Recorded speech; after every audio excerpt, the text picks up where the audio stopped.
Bonjour à vous, aujourd'hui je vais vous présenter 7 types d'isolation pour les murs. Alors c'est pas une liste qui est exhaustive, mais j'ai ciblé les techniques qui me semblent le plus significatives, et puis ça vous montrera déjà le panel de ce qu'il est possible de faire, et ça vous aidera peut-être à faire vos choix pour votre isolation des murs. Première technique, on est en isolation par l'extérieur, c'est les panneaux de polystyrène. Donc vous voyez tous à quoi ça ressemble le polystyrène, c'est des panneaux qui sont rigides. En isolation par l'extérieur, c'est une technique qui est très courante.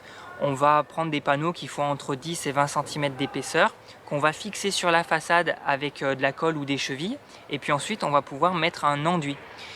Donc c'est assez adapté pour du neuf quand on veut limiter les ponts thermiques, et puis c'est adapté pour l'ancien quand on ne veut pas refaire tout l'intérieur, mais qu'on veut refaire une façade. Ben là on pourra faire d'une pierre deux coups en isolant par l'extérieur.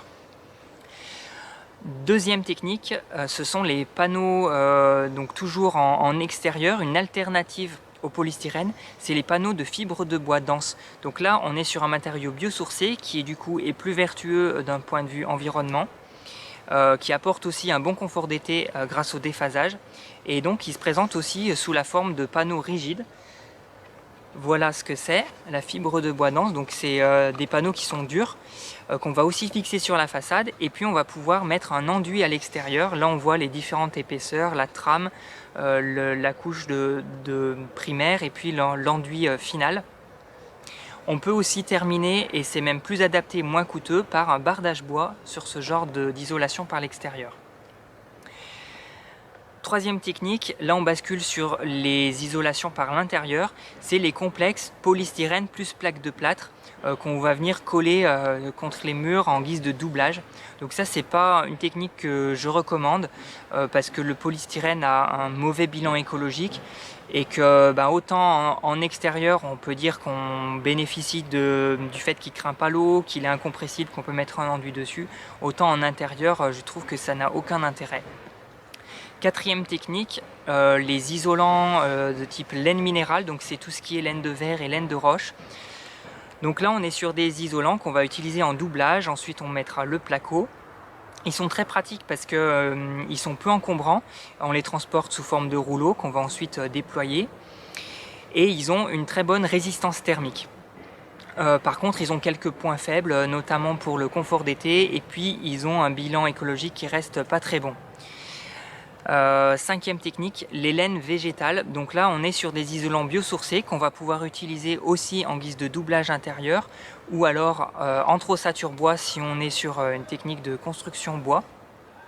C'est des panneaux qui sont plus vertueux que les laines minérales, donc c'est issu de matériaux naturels, généralement disponibles localement. Ils ont un bon déphasage pour le confort d'été. Ça se présente sous forme de panneaux semi-rigides, donc ça tient bien dans le temps. Donc ça ressemble à ça, c'est un mélange de chanvre, lin et coton. Il existe aussi la laine de bois, la laine de chanvre, la fibre d'herbe. Voilà, il y a plein de possibilités différentes, mais tous ont à peu près les mêmes avantages. Sixième technique, la ouate de cellulose en vrac. Donc c'est assez connu pour isoler les combles perdus. Et bien sachez que c'est aussi possible sur les murs.